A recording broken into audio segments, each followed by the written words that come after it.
Assalamualaikum warahmatullahi wabarakatuh. Selamat pagi anak-anak kelas 52. Selamat hari Jumat. Jangan lupa tetap semangat. Nah, anak-anak, kemarin kalian sudah belajar tentang kenampakan alam. Kenampakan alam itu ada dua. Ada kenampakan alam buatan dan ada kenampakan alami. Kalau kenampakan alami itu adalah kenampakan atau bentang alam yang tersedia karena ciptaan Allah Subhanahu wa taala. Tapi kalau kenampakan alam buatan itu adalah kenampakan alam yang sengaja dibuat oleh manusia. Contohnya kayak ada waduk dan lain sebagainya. Nah, untuk mempercepat videonya karena katanya pada jenuh juga nonton video terus, tapi semoga tetap semangat. Nah, hari ini kita akan belajar tentang otot. Nah, apakah kalian masih ingat apa bedanya antara tulang dan otot? Ya, harusnya masih ingat ya, kalau tulang itu adalah alat gerak pasif sedangkan otot adalah alat gerak aktif. Tulang-tulang di tubuh kita ini dapat bergerak karena adanya yang namanya otot. Jadi otot itu melekatnya pada tulang-tulang kita. Berikutnya yang akan kita pelajari itu adalah tentang otot manusia. Manusia itu dapat melakukan pergerakan itu karena terdapatnya otot yang merupakan alat gerak aktif yang sangat berfungsi bagi manusia. Apakah kalian tahu apa yang dimaksud dengan fungsi otot?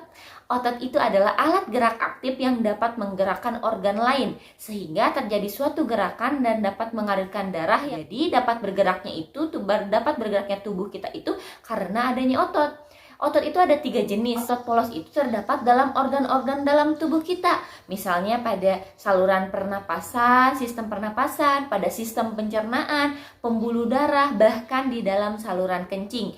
Bentuk sel otot polos itu seperti ini, menyerupai gelondongan dengan satu sisi inti di tengahnya. Otot polos bekerja tidak dikendalikan oleh sistem saraf, sehingga otot polos ini bekerjanya di luar kesadaran. Jadi otot polos ini adalah otot yang bekerja di dalam tubuh, kayak di pernapasan, pencernaan, dan lain sebagainya. Berikutnya ada otot lurik. Otot lurik ini disebut juga otot rangka. Kalau tadi otot polos disebutnya otot visceral, kalau ini adalah otot rangka karena ototnya itu menempel pada rangka atau tulang. Otot lurik memiliki bentuknya seperti silindris dan memiliki banyak inti yang terletak di bagian pinggir. Otot lurik ini bekerja menurut kehendak, artinya dipengaruhi oleh sistem saraf pusat dan reaksi terhadap rangsangan cepat tetapi tidak teratur dan mudah lelah. Berikutnya yang ketiga itu adalah otot jantung. Tentunya bekerjanya di jantung. Otot jantung itu nama ilmiahnya itu adalah miokardium. Apa? Miokardium. Otot jantung punya struktur berbentuk seperti selabut lurik dan jumlah inti selnya yang banyak dan ada di tengah. Hal yang membedakannya adalah serabut otot jantung memiliki percabangan di serabut-serabut ototnya. Otot jantung itu menggerakkan jantung dan bekerja di luar kesadaran. Jadi bekerjanya tanpa kesadaran seperti otot polos. Otot jantung bersifat cepat bereaksi terhadap rangsangan dan tahan terhadap kelelahan. Jadi kalau tubuh kita merasa cepat lelah atau tangan-tangan kita, kaki-kaki kita cepat merasa lelah atau bahkan denyut nadi kita jadi cepat, itu biasanya ada gangguan terhadap otot jantungnya karena otot jantung itu adalah otot yang tahan terhadap kelelahan. Begitu ya, berdasarkan jenisnya otot itu ada 3, ada otot polos, otot lurik, dan otot jantung. Otot polos nama ilmiahnya itu adalah otot visceral karena adanya di dalam organ tubuh, sistem pencernaan, sistem pernapasan, saluran kencing, dan lain sebagainya. Kalau otot lurik adalah otot lurik itu adalah otot rangka, otot yang melekat pada rangka atau tulang tubuh. Kalau otot jantung nama lainnya adalah otot miokardium, bekerjanya tentunya di dalam jantung kita dan otot inilah yang peka terhadap kelelahan. Nah, berikutnya itu adalah cara menggambar cover pada buku. Apa sih cover pada buku? Contohnya kayak gini ya, kalau kalian beli buku pasti halaman depannya itu ada covernya. Kayak gini, ini contohnya organ gerak hewan dan tumbuhan. Ada cover depannya kan, covernya kayak gini. Tentunya setiap buku itu punya cover yang beda-beda. Kalau ini tema 1 kayak gini, kalau bahasa Sunda kayak gini. Nah, yang harus kalian tahu apa sih yang dimaksud gambar cover dan apa tujuannya serta bagaimana cara pembuatannya. Gambar cover itu gambar yang menerangkan secara umum isi bukunya. Oh, jadi isi bukunya, gambar ini tuh isi bukunya orang lagi main sepeda. Oh, berarti belajar itu tentang alat gerak. Benar, sesuai judulnya. Nah, gambar cover ini tujuannya untuk membantu seseorang untuk lebih memahami maksud atau gambaran umum dari buku tersebut. Judulnya alat gerak. Oh iya benar, dia main sepeda itu kan sepeda digerakkan dengan kaki. Berarti benar itu belajar tentang alat gerak. Jadi tujuan adanya gambar cover pada buku itu adalah untuk lebih cepat memahami, agar seseorang itu lebih cepat memahami gambaran isi bukunya. Kayak gitu ya. Atau misalnya mau belajar tentang otot, bikin bukunya itu gambar-gambar otot, fungsi otot, manfaat otot, gambar itu tentang otot. Atau misalnya tentang tulang, gambar bukunya itu tentang tulang. Nah, begitu ya. Nah, sekarang yang harus kalian tahu itu gimana sih cara kita mau bikin gambar cover buku. Nah, yang pertama itu kita menentukan gagasan. Gagasan itu adalah ide atau inspirasi. Apa diulang? Gagasan itu adalah ide atau inspirasi dalam pembuatan cover. Gagasan itu disesuaikan sesuai bukunya. Setelah ada gagasan, baru kalian menentukan gambarnya mau kayak gimana, tokohnya siapa, suasananya di mana, gambarnya mau warnanya kayak apa, dan media apa yang digunakan. Jadi pertamanya itu idenya terlebih dahulu. Mau bikin buku tentang otot, oh berarti kita harus kebayang dulu, oh gambar otot, ototnya otot siapa, otot laki-laki misalnya, oh otot laki-laki, terus ototnya mau gambarnya kayak gimana, warnanya kayak gimana. Setelah kita tahu ide atau gagasannya, baru kita dapat menentukan gambarnya akan seperti apa. Nah, kalau udah segitu kalian buat sketsanya. Udah tahu mau gambar otot, kalian gambar dulu rancangan gambar ototnya. Oh, ototnya mau otot tangan aja atau mau otot kaki aja.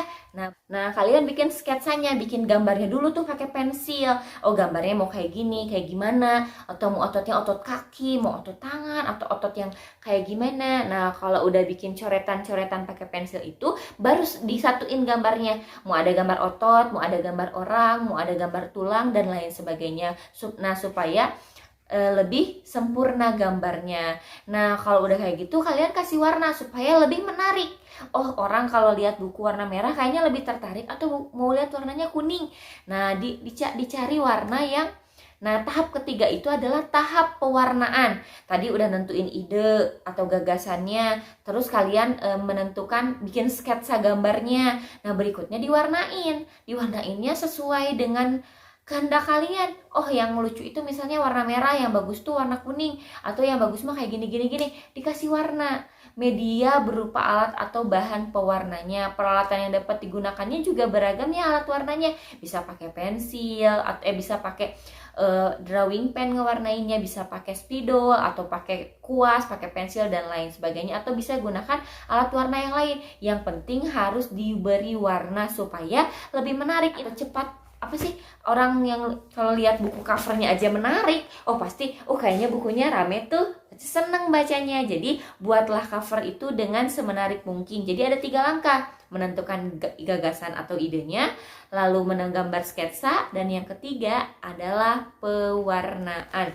Nah, anak-anak, kalau sudah, kalian boleh kerjakan LKS-nya di halaman 59 sampai halaman 60. Kalian kerjakan pilihan gandanya saja ya, pilihan gandanya saja. Nah, berikutnya karena kita tadi sudah belajar tentang jenis-jenis otot, sekarang kita belajarkan sifat dan gerak pada otot. Sifat otot itu terbagi menjadi 3. Ini sebenarnya sudah kalian pelajari di subtema 1. Ada sifat kontraktilitas, ekstensibilitas, dan elastisitas. Kita bahas lagi, kontraktilitas itu adalah kemampuan otot untuk memendek. Jadi otot itu bisa panjang, bisa mendek. Kalau bisa memendek itu disebutnya kontraktilitas.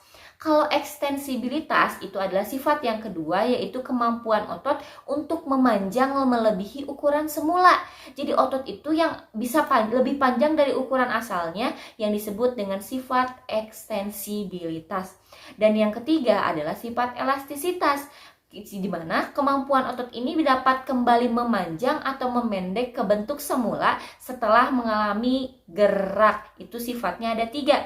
Jadi ada kontraktilitas, ekstensibilitas, dan elastisitas.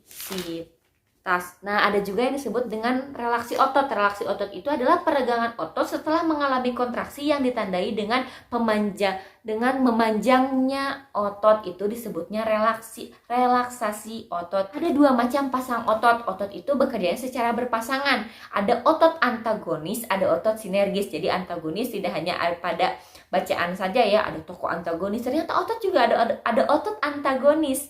Otot antagonis itu adalah otot yang kerjanya yaitu kerja otot bisep dan trisep pada lengan atas dan lengan bawah. Otot bisep adalah otot yang melekat pada tulang. Jadi bisep itu yang melekat pada tulang atau rangka kayak otot lurik dan terletak di lengan atas bagian depan. Otot trisep itu otot yang melekat pada tulang dan terletak di bagian belakang. Nah, yang kedua itu adalah gerak sinergis. Otot itu punya gerak sinergis. Yang gerak sinergis itu terjadi apabila dua otot yang bergerak dengan arah yang sama. Misalnya, gerak tangan mengadah atau menelungkup. Gerak tangan menengadah atau menelungkup. Nah, contoh dari gerak sinergis itu adalah gerak tulang rusuk akibat kerja sama otot-otot antara tulang rusuk ketika bernapas. Jadi ada otot antagonis dan otot sinergis. Kalau otot antagonis itu contohnya tadi pada tangan, pada lengan. Nah, kalau pada otot sinergis itu adalah pada tulang rusuk ketika kita bernafas. Ya, kalian kerjakan tugas 2-nya itu, yaitu kerjakan uji pembelajaran 6 Nah, kalau sudah, tugas keduanya kalian kerjakan uji pembelajaran 6 halaman 63. Di sana kalian kerjakan pilihan gandanya saja. Jangan lupa tugasnya dikerjakan di buku tulis tematik B. Jangan sampai salah ya. Nah, berikutnya ada tugas juga. Tugas 3-nya itu ada di halaman, kalian buka LKS Bahasa Sundanya, halaman 4.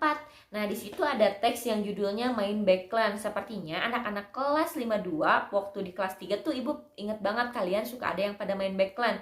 Main backland itu ada 1 bola dan 6 kuwuk ya, kalau nama itunya kuwuk yang kuning-kuning itu. Nah, dimainkan, cara permainan seperti apa, kalian baca.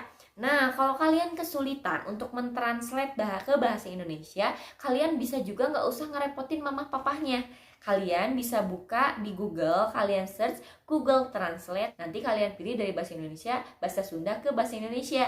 Nah, cara mudahnya kayak gitu, kalian bisa cari bahasa Indonesianya sendiri. Jadi nggak perlu repotin mama papahnya untuk, Mama ini apa sih artinya? Papa apa sih ini artinya? Nah, bisa ya, supaya kaliannya bisa belajar mandiri. Kalau sudah kalian kerjakan pancen mandiri, tuh pancennya aja mandiri, tugasnya aja mandiri, berarti nggak usah ngerepotin sama papahnya. Apalagi kalau ngerjain tugasnya harus diprototin dulu sama mamahnya baru ngerjain. Itu nggak boleh banget anak kelas 52 kayak gitu ya. Nah, kalian kerjakan di halaman 5 sampai halaman 6, ada 10 soal. Nah, kerjakannya langsung di LKS-nya, dikumpulkan nanti di hari Senin. Selamat mengerjakan dan tetap semangat. Ibu tutup videonya hari ini. Wassalamualaikum warahmatullahi wabarakatuh. Bye-bye.